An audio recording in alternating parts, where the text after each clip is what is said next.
Boom. Welcome to NFL Prop Picks powered by the Blitz. I'm Josh Ingles. He's Derek Carty, the mind behind the numbers. Derek, this is a gigantic show. I don't know if we've ever had to drop 5 primetime releases, but here we are. It's really a mess, it seems, this week. There's injuries in the early game with the running back situation in the Chargers. There's potential light to heavy rain to extremely heavy rain in some of these primetime games. Detroit might not have to play for anything late in that game if they're winning ahead. There might be some Jahmyr Gibbs snaps taken off if to allude to something later. But everybody there in the chat, happy Friday. Doesn't feel like a Friday, let's be honest, but it is. Hope everyone's having a great holiday. Everybody had a great Christmas. Bounce back week. 3-1 yesterday. Good start. Lost our Marquise Brown by a reception for the sweep. And that's where we are. So 3-1 day coming off that. And if you're looking for the confidence rating for, the next 5 games that we're going to drop, what were the odds? Like if 5 primetime games and you're making plays on all of them?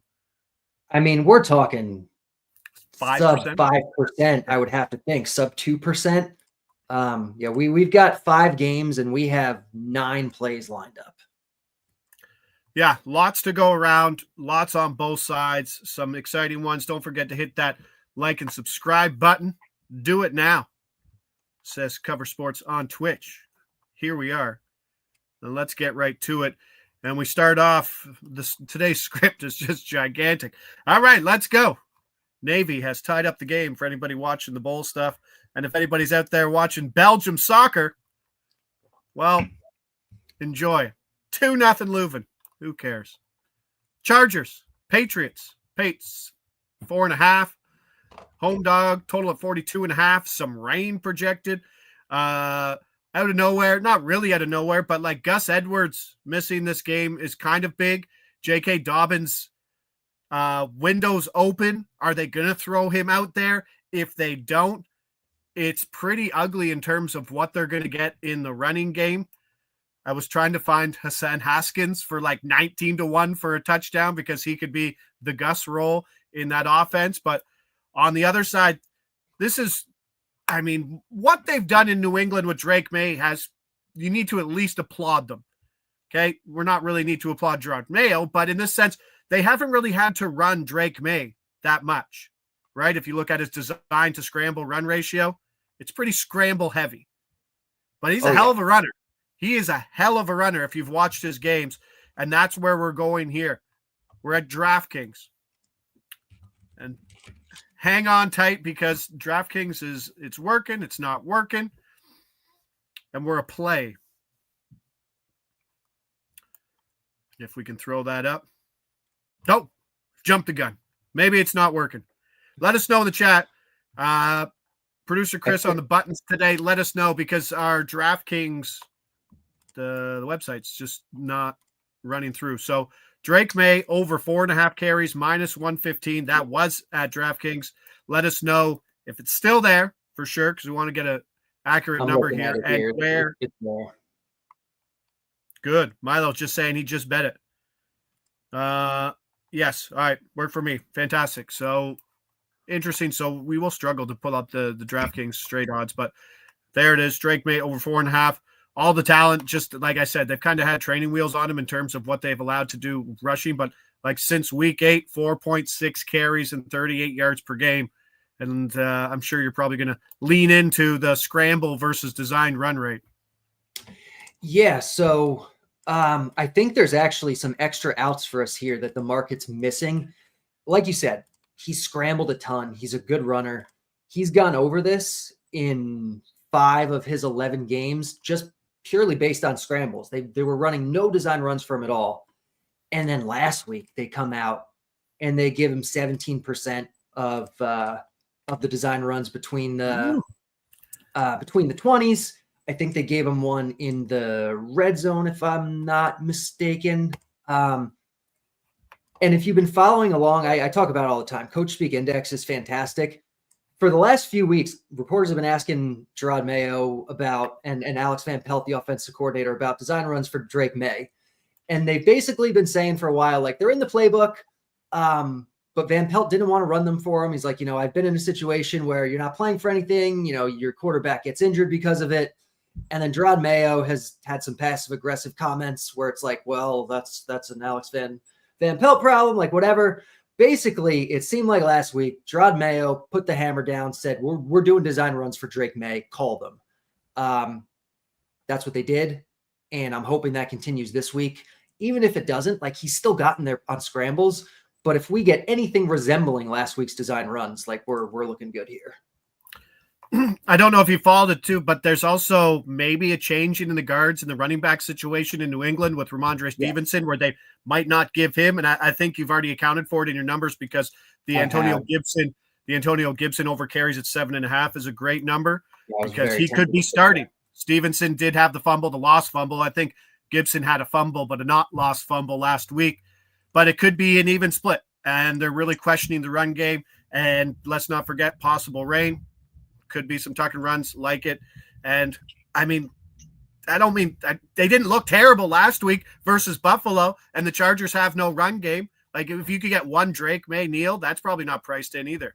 No, I mean, chances of a Neal here, maybe not super high, but that's always an out for this. Yeah. All right. Second play. Still DraftKings probably won't be able to bring it up, but let us know if the number's there. We're going to go receiving markets. We're going to go receptions. And we're going to go sweaty. Ladd McConkey, under 5.5 receptions, plus 115. Let us know if that number exists there. DraftKings, it was before we went on. Like I said, we're struggling to pull up the DraftKings page there. But plus 115. They got 0 run game, but they're outdoors. There's a little rain. And his ceiling is interesting because he's only gone over 6 receptions once this year. And he's been very efficient in terms of what he's pulled in terms of his targets. Still 115. Appreciate that, Reed Phillips. What's the projection here for Ladd? Yeah, projection here for Ladd is right about 5 receptions. So half a reception under at plus 115 looks good. Most of the market sitting more like even money or minus odds. This is not a knock against McConkey, who's fantastic. But like you said, the actual receptions haven't really gotten there that much. This is projected as one of the slowest paced games of the week. So just in general, not a lot of play volume projected here, some weather concerns. And it's worth noting that the Chargers have gone much more pass heavy in the last few weeks, but that does coincide with the loss of J.K. Dobbins. They were much more run heavy when Dobbins was there, and it looks like Dobbins is going to play this week. So there's a chance that we see that trend reverse a little bit and they go more run heavy here, especially with the weather. So yeah, it's always scary betting against a star, but a lot of times that's where the value is. And there are a lot of reasons why the under is kind of sharp here, I think. So I like this one. Okay. Done. That game, early game in the books, middle game, Denver, Cincinnati 3-point home favorite, total sitting at a lofty 50, but some big rain possibly in this game. It could get worse. The projection, Kevin Ross' projection is yellow to orange. If you're the baseball people, you know that that's somewhat of a legit worry in terms of what it is. I mean, there's lots of rain coming around, but you're fading the guy. It's just a backfield, and we're at FanDuel. This is going to be a play too. If we can bring up FanDuel, that book should be good there. On the split screen, there we go to rushing props. Any chance you can get to fade the Sean Payton backfield? That's still infuriating. And now you add Jaleel McLaughlin, who comes back. Let's fade him. McLaughlin, under 29.5 rushing yards, minus 113. That's a play. It's just an ugly backfield. Like I said, Williams can be the guy who runs, or they could give him 27 targets, right? They're still the heaviest RB target percentage team in football. That's kind of Sean Payton's MO.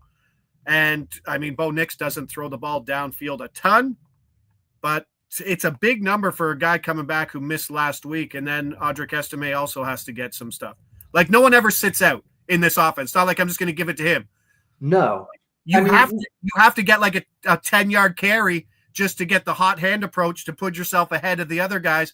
And then even then, you still have to sit out series. Like it's like kindergarten for running backs where it's like, no, you get yours. And the only thing that's really signed up for these guys is the starter and then the 2-minute warning guy. Yeah, that's pretty much it. They go with a hot hand approach. Sean Payton, he talks all the time about how hard it is to feed 3 running backs. And then last week, Jaleel McLaughlin is out, and they call up Blake Watson from practice squad, and he decides, got to feed Blake Watson too. And after the game, he talked about how much he liked seeing Blake, or how much he liked what Blake Watson did. Like, there's a legitimate chance that 4 running backs are active here. They might not be. They might make Watson inactive, but there's a chance we see 4 running backs here. And getting Estime some more work. So you really have no idea where the work's going to go in this backfield. We could come out and Jaleel McLaughlin gets 15 carries and everyone else combines for 6. Like that's a possibility. But on average, I think we're looking at good value here. What's Watson's first name? I think it's Blake, unless I'm mistaken. Okay, yeah, no, Blake Watson. Yeah. He's plus 2,000 for a touchdown.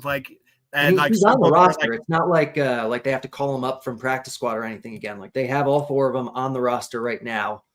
And they're giving Marvin Mims carries. Yeah, Knicks will get some disaster. Yeah, Knicks will get some design runs. No, is this the team? Is this why? Because it's so funny. Some of the names that have come out, you're just like, oh, because you've been betting on it. No, let me know in the chat.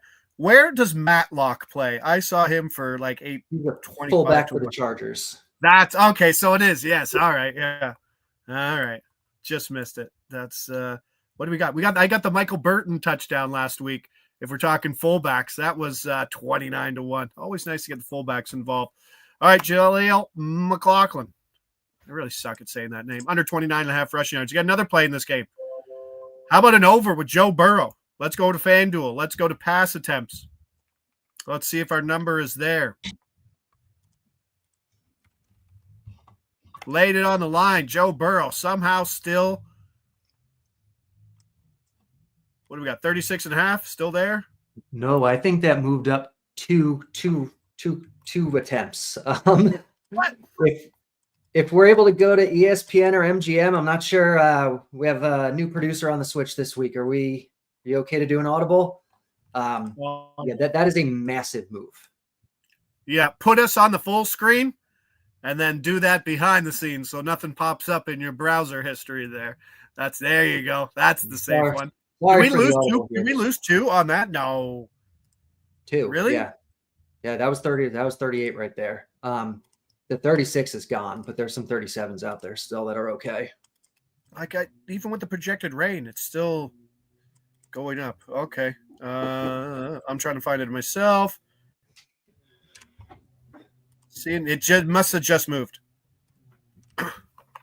Like the old API stuff, all saying like 37.5. So what?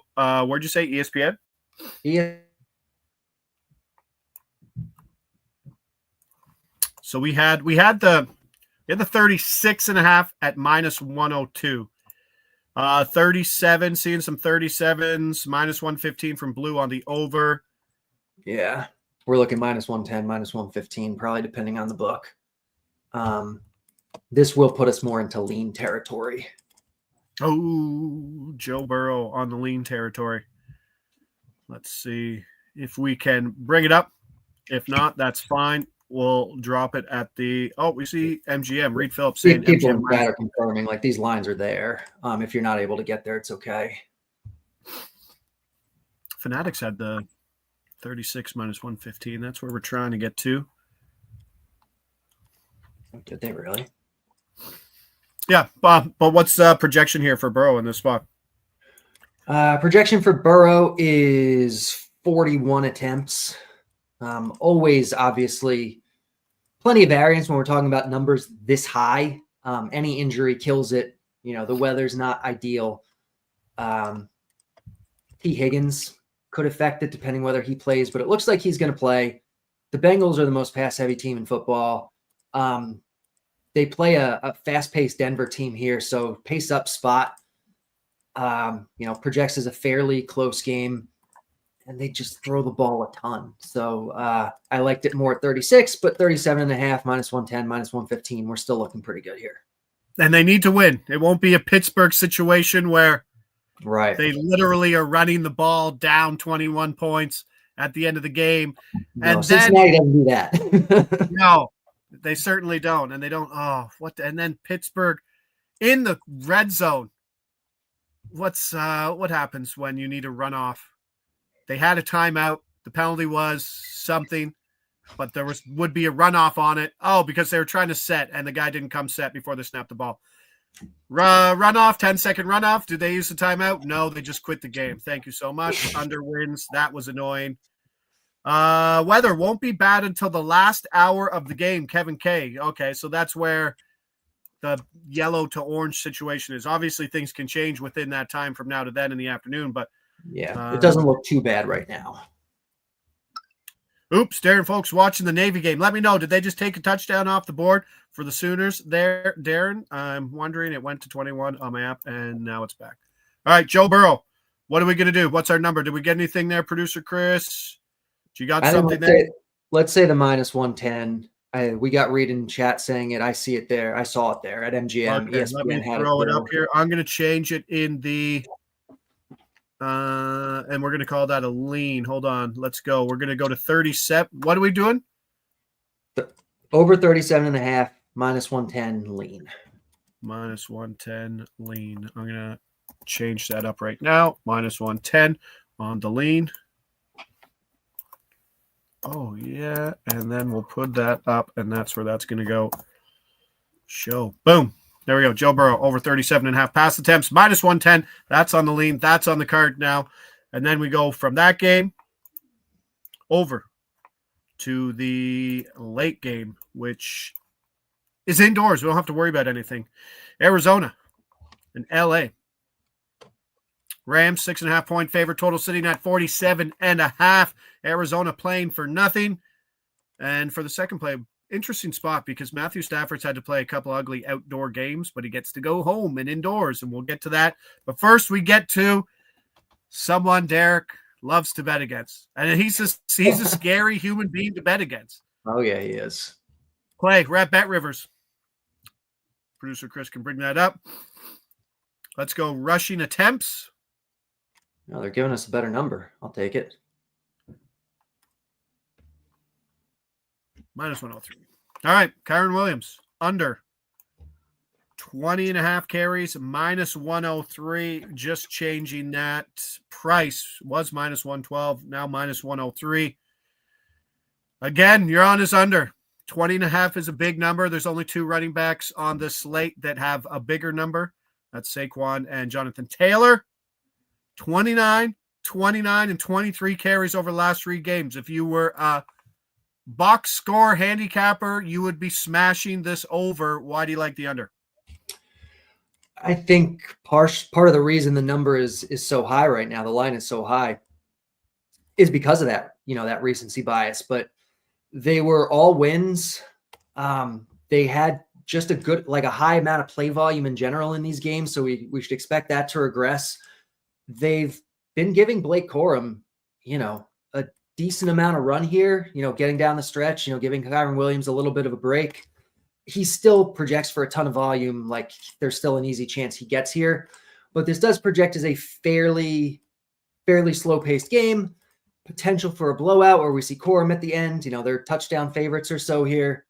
I liked this earlier in the week a lot more when this was 21.5, but the 20.5 still looks pretty good to me.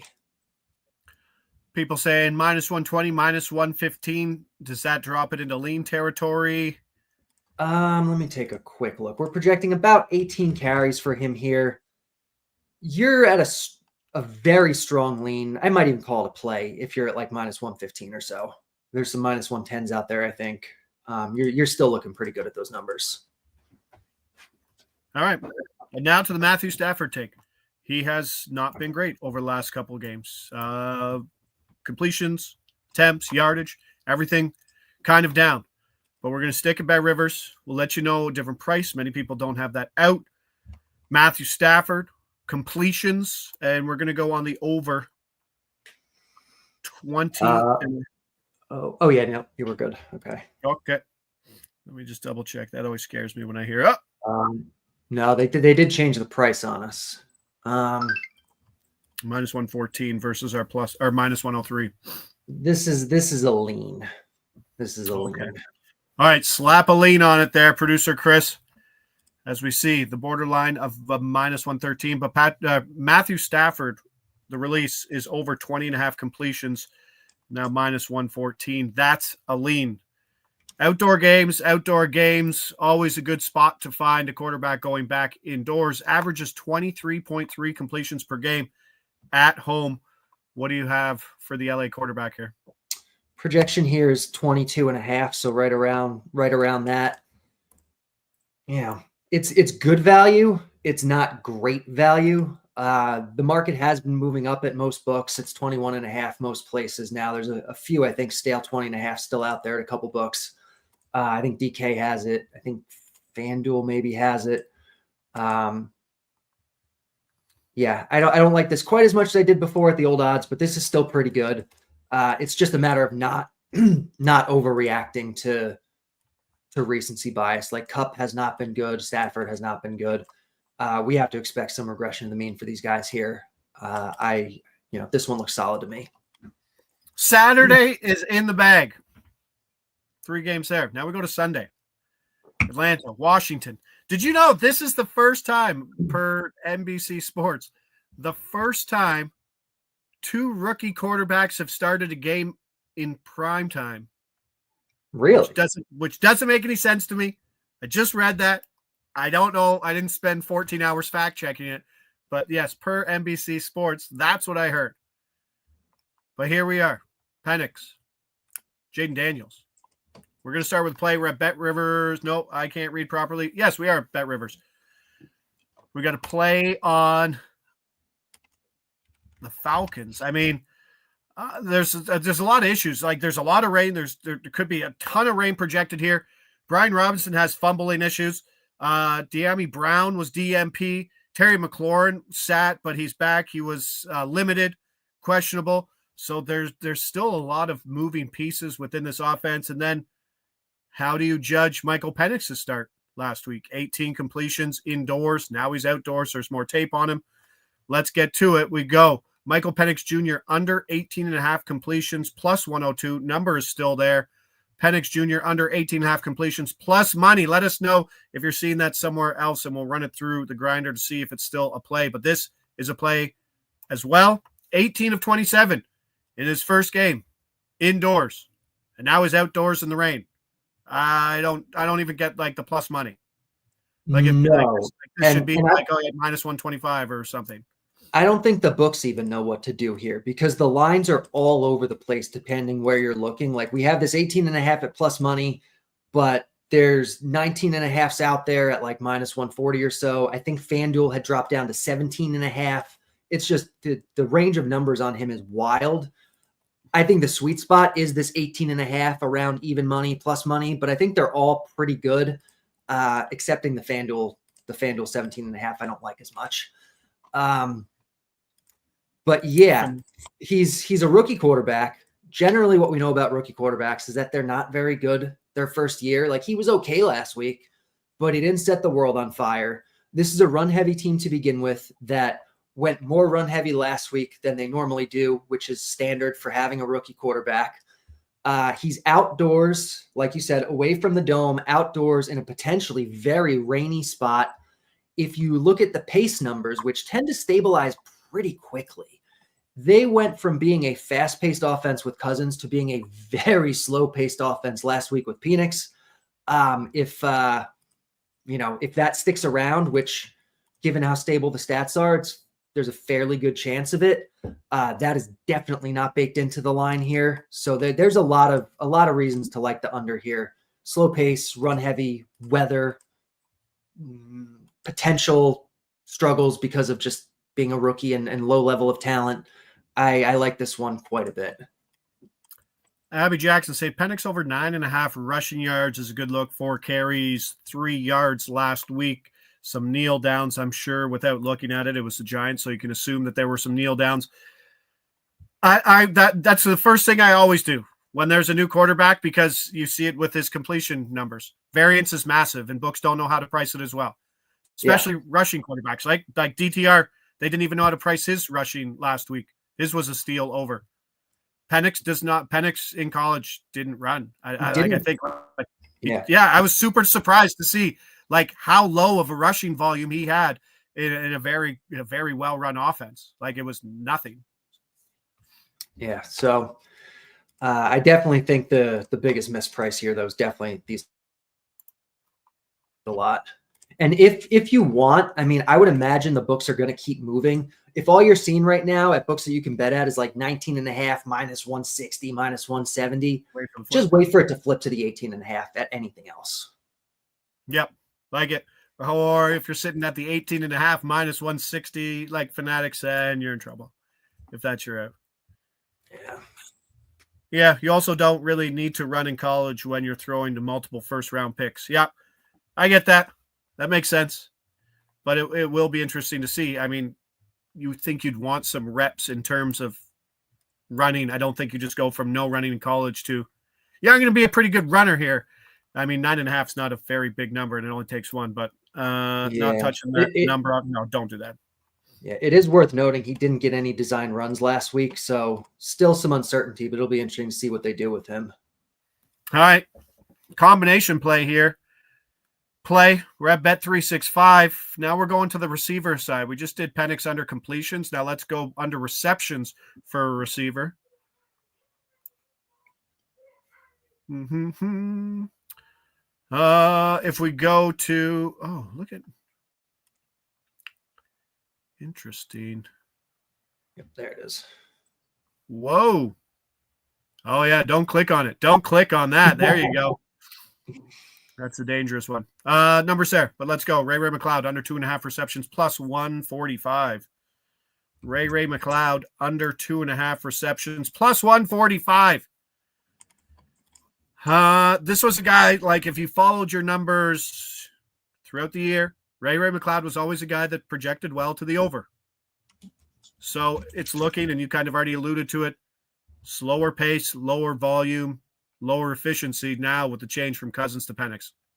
Yeah, basically all that. And then if you want to put your hand in the dirt, like Penix is kind of one of these big arm quarterbacks where, you know, you would expect him maybe to target guys like Mooney more or London more as opposed to a slot guy like McLeod. So we kind of have that working for us too, but it's all correlated. The Blitz likes the unders on all the receivers in this game because it just likes the unders on Atlanta's passing in general here. Play or lean, that's a play. Play. Yep, play. And Penix was a play at the 102, at the plus money. All right. Moving on. Monday Night Football. The releases don't stop. Monday Night Football, Detroit, San Francisco. San Francisco, 3.5 point home dog total at a whopping 50.5. The Lions, opportunity to clinch the number 1 seed in the NFC. If the Vikings lose on Sunday, a win over the 49ers on Monday would give the Lions the top seed in the playoffs and a first-round bye, home field advantage, yada, yada, yada. So let's go. Let's use that to our advantage. We're at FanDuel. This is a play. Rushing attempts or carries, and we're going to go Jahmyr Gibbs under 20.5 carries, minus 108. That's a play. Make sure our number is there. Player rush attempts. Ding, ding, ding. Let's go. Thank you very much. Let us know in the chat where you're seeing it, where that number is. There is a path, right? A path to rest players late in this game, if that's where this game is. I mean, that defense obviously is a little questionable in terms of you can rest your guys down the stretch, but I mean, if they're up by 14 points, you could easily see Craig Reynolds run out the game, which are massive and some of the most valuable closeout carries in terms of how you judge this market. Definitely. So I think there's a lot of ways that we can hit the under on this one. Like you said, potential for the game doesn't matter, and they just give some carries to Craig Reynolds because Dan Campbell's not the kind of coach that generally throws in the towel. Like he's just gonna do what he wants. Like he said, he's not planning to rest guys, but you never know, especially if they're ahead late. Why risk Gibbs, especially when Montgomery's gotten hurt already? Yeah. Also, Gibbs got there last week. He got 23 carries. But I think there's reason to expect maybe less than that. So if you look at the 3 games last year where Montgomery was out, and you look at last week, most of those games, the team went more pass heavy. So fewer rushes in general. And Gibbs was only maybe getting like 7% of the carries. They were giving some to Reynolds. They'll give some to Vaki potentially. So he's and you look at those 3 games last year where even though we got 23 carries last week, last year in those 3 games without Montgomery, 16, 11, and 11, like didn't even get close if you look at the way he was used in those other games and expand the sample size a little bit. Plus, this game projects as the slowest pace game or tied for the slowest pace game of the week. So play volume in general looks like it goes down. So low play volume, potentially more passing, potentially getting pulled late, potentially just seeing Reynolds or Vaki mix in a little bit more. There's lots of reasons to like the under here. Seeing DraftKings hang a plus 3,500 Craig Reynolds last TD. That's compared to like Bet365 that's at 18-1. So there's a big difference there. I mean, we saw that with Green Bay and Emmanuel Wilson earlier last week. And now I got to remember what that. Oh, and then the rookie running back. I had to figure out what his first name was. Vaki. Oh, Co. Oh, yeah, I should have known that. His last TD, like if they're really up, 60-1. That's as long as that is. So there are some interesting ones where it's like Jahmyr Gibbs' first team touchdown, and then that guy last touchdown. There's some big ones you can build within games that maybe they don't really have to lean on their guys late in that game, especially if they've kind of turned it in a double-digit lead into a number 1 seed late in that game. But what a massive slate. 1, 2, 3, 4, 5, 6, 7, 8, 9, 10, multiple plays. Everything's down there. I'll post all the plays right after this with this hit clip. It's that was a lot, Derek. Thanks for running through that. That was a lot of work on your end to pull through to see that we weren't like, I guess we'll just throw this one in. But most of them were like play, strong lean. So happy to see that there's a lot of value in a lot of those. Appreciate it, Blue. That was a long one. By far our longest one. I can't remember us having to do 5 games. No, I can't either. and 2 plays at all, especially coming off the holidays where you're not up to speed anyway. But well done to producer Chris. Appreciate it. Thanks to everybody there in the chat. Have a great Friday. It's a great way to finish up the Friday, heading into a big day. I don't know, some bowl stuff tonight, and then a big slate tomorrow, and then another big slate Sunday, and that Sunday night game is going to be a good one. So looking forward to a great slate and hopefully some great releases. I'm Josh Ingles. He's Derek Carty. This is NFL Prop Picks powered by the Blitz. We'll see you back here Wednesday. Oh, we don't have Thursday Night Football, right? Is that the one that's gone next week? Oh, it might be. You might be right. I haven't looked, but I think that's how they do it most weeks. I think everything's on the Sunday or the Saturday. I don't know. That's Maybe not. usually We'll see you Friday. I don't know. All right. Navy up, Josh. Oh, Navy's up. Oh, what a great. Oh, 7. Oh, look at that. All right, let's go. We'll see you next week. Later.